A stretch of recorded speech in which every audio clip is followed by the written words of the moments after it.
Agenda 21 is something that a lot of people are beginning to realize that this is a bit of a threat to their property rights and their personal freedom and so forth.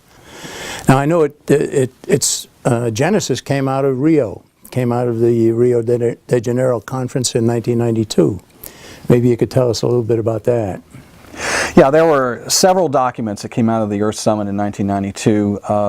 One of them was the Biodiversity Treaty, and Agenda 21 was the other. Those were the two main ones. There was some on forestry and so forth. But basically, what all of these documents were designed to do was set, as they say, an agenda to literally transform human society. And you know, as you read their documents, you will see that they are opposed to national sovereignty, nation states that have their own laws and their own way of doing things.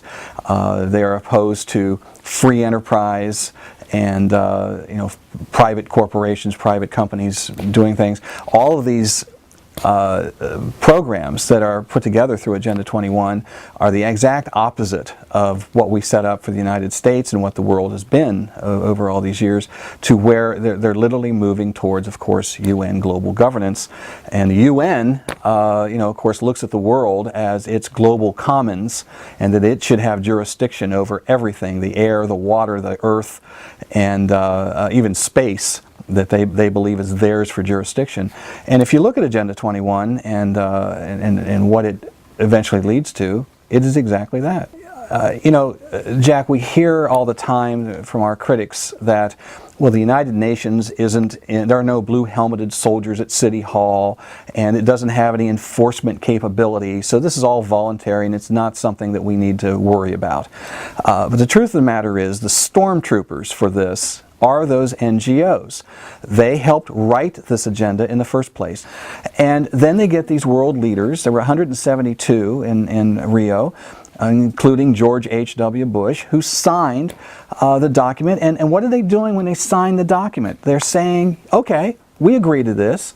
Then those NGO stormtroopers come in to the United States. George Bush has signed it, said, okay, we're going to do this. They come into the U.S. bureaucracy, to the Congress, to the people who write legislation, and they direct them. They begin to give them wording and help them hone grant programs and so forth.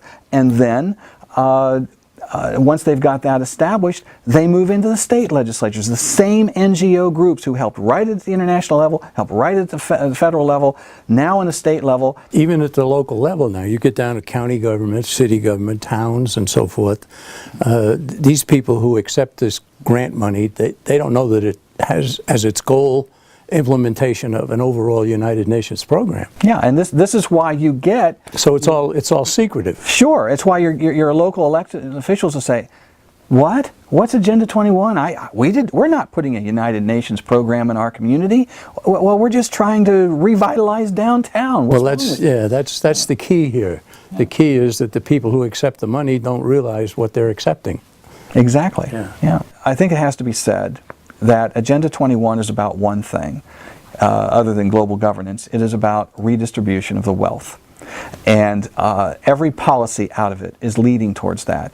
And if you back up to at the fall of the Soviet Union, you now had one superpower in the world, a superpower that was built on the idea of limited government, individual liberty, and free enterprise and private property ownership. The United States of America. Yeah. To those who in the rest of the world, the socialist governments around the world, the people who believed in government control over everything, that government grants you your rights and so forth. This was a terrifying situation. That here is the only superpower left, and the goal becomes, how do we harmonize the United States into the rest of the world vision? Agenda 21 became... Well, we don't bring them up. We bring the United States down. We take the United States power, we take the United States wealth, we take the United States industry, and we share it with the rest of the world. And you know, the United States has spent billions of dollars on environmental cleanup. We have the cleanest air and the cleanest water of anywhere in the world. And certainly, I mean, yes, there were environmental problems back in the 60s, the 70s, around there. They've all been cleaned up. But if you listen to the Sierra Club, the Nature Conservancy, and the rest of these guys, we haven't done a thing Nothing has been accomplished in all that time.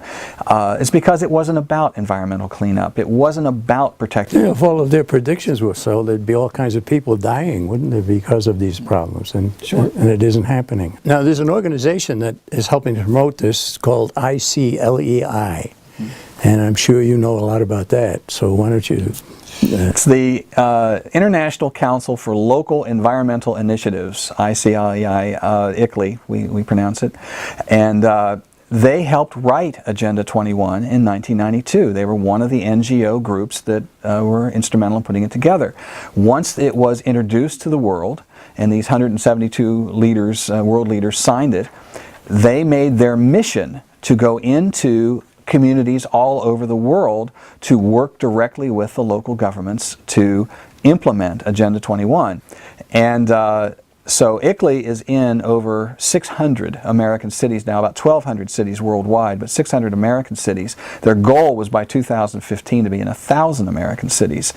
And well, we've seen recently where some communities have said, no, you're out of here, goodbye.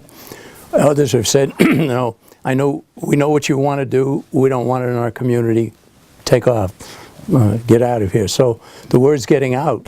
Well, this is an agenda. This is, I mean, this is their focus, their goal. These people who, you've got a mixture. People ask me, who's behind this and who's doing it. You've got a mixture of people who are viewing the goal as global governance, that we've got to have the United Nations in control of everything. We'll stop wars, these nation states, we don't want those anymore, people competing. We just want to have a great loving kumbaya hug with everybody. And who's going to run it? Yeah, exactly. And you've got these environmentalists who now see their attitude is you can't trust individual nations and representative governments to do what has to be done to save the planet, so we have to have the United Nations. So you've got the mixture of these globalists who are driving for United Nations control, mixed with these stormtroopers of these environmentalists who believe that's the only way that they can reach their goals. So the two come together. Now, I know that there have been some communities that have gotten wise to this and have told ICLEI, you're out of here, we don't want any more to do with you. Other communities that have been approached to become a part of it have said no. I just heard recently about Ocean County in New Jersey, very, very effectively got rid of any attempt in their whole county to have any of this go on. In the last year and a half or so, that has completely changed. What we're seeing now, ICLEI, as I said, has 600 American cities as members, and their goal was 1,000. In the last year, we have been able to spread the word, and as I understand it, something like 54 cities have backed out of ICLEI. At the same time, only 17 have joined us. So it's like a 34 net loss for them this year. And you're just getting started. And we're just getting started.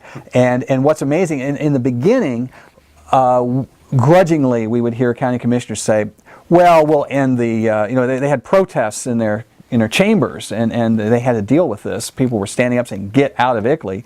And so they said, well, we've already gotten everything we can out of this membership with them anyway, so we'll go ahead and back out. So it wasn't because the policies were wrong or that this was a dangerous thing to do. This is, well, we're done with this. But now, as you mentioned in the case of New Jersey and others, we are now getting county commissioners, city councilmen who understand, who are doing it for the right reasons, and they're getting out. But I caution, because getting rid of ICLEI does not end the problem. All you've done there is shot across their bow, saying we're on to you. But now you have got to get rid of the policies. You've got to get rid of the programs. You've got to get rid of the grant programs that they help bring into town that are causing the implementation of this stuff. And so that's our next step.